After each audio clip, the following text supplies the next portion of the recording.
Hi guys, welcome back to my channel.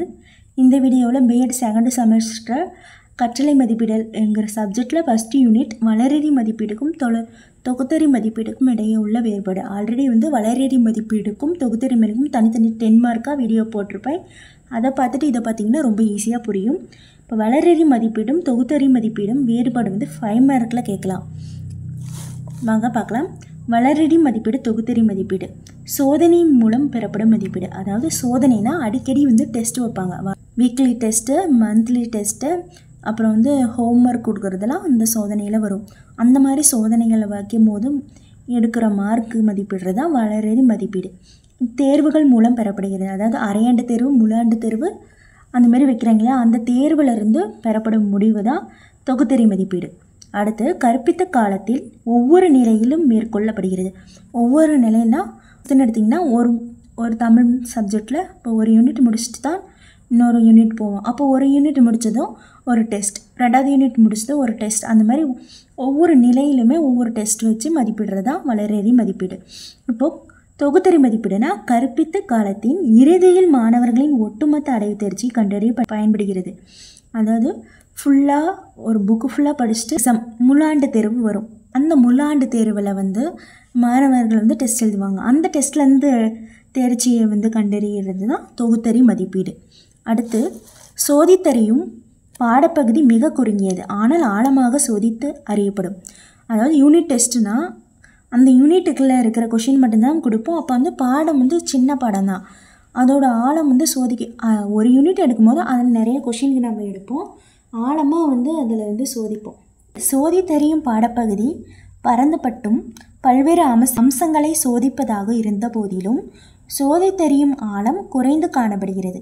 அதாவது நிறைய questions இருக்கும். அதாவது ஃபுல் புக்கு தான் டெஸ்ட் வைப்பாங்க, நிறைய கொஷின்ஸும் இருக்கும். அது ஆழமாக சோதிக்க மாட்டாங்க. ஏன்னா ஒவ்வொரு யூனிட்டில் ஒவ்வொரு கொஷின் தான் வைப்பாங்க. அது ஆழமாக சோதிக்க முடியாது. இது குறையறி சோதனைக்கும் குறைதீர் கற்பித்தலுக்கும் வழிகோலும். அதாவது இப்போ நாம் நடத்துகிற பாடம் புரியலன்னா குறையறை சோதனை, என்ன குறை இருக்குது அந்த பாடத்தில், ஏன் புரியல அப்படிங்கிறது தெரிஞ்சுக்கிட்டு மறுபடியுமே ஒரு டைம் கற்பிக்க முடியும் இந்த வளரேறி மதிப்பீட்டில். இதுவே தொகுத்தறி மதிப்பீடில் மாணவர்களை தரம் பிரிக்கவும் தேர்ச்சி வழங்கவும் பயன்படுகிறது.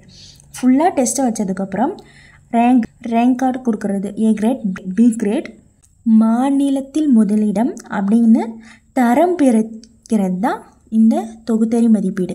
அடுத்த பாயிண்ட், இது கற்பிக்கப்படும் பாடப்பகுதியில் மாணவர்களது கற்றல் எவ்வாறு உள்ளது என்பதை தெரியப்படுகிறது.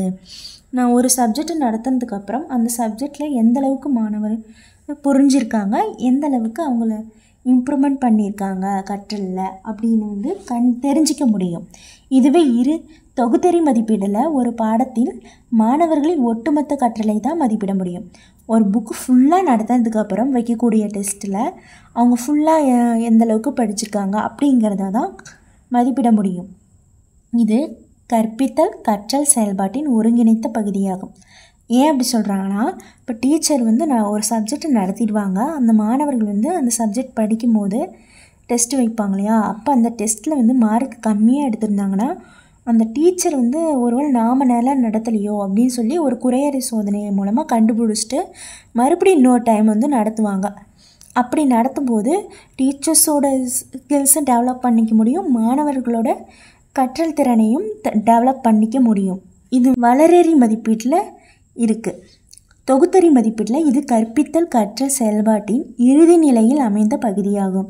இறுதியாக ஒரு செமஸ்டரோ இல்லைன்னா 1 இயரோ முழுசாக படிச்சுட்டு அதுக்கப்புறம் வைக்கிற டெஸ்ட்டு தான் இந்த தொகுத்தறி மதிப்பீடு. இந்த வீடியோ உங்களுக்கு புரிஞ்சதுன்னா சப்ஸ்கிரைப் பண்ணுங்கள், லைக் பண்ணுங்கள், ஷேர் பண்ணுங்கள், கமெண்ட் பண்ணுங்கள்.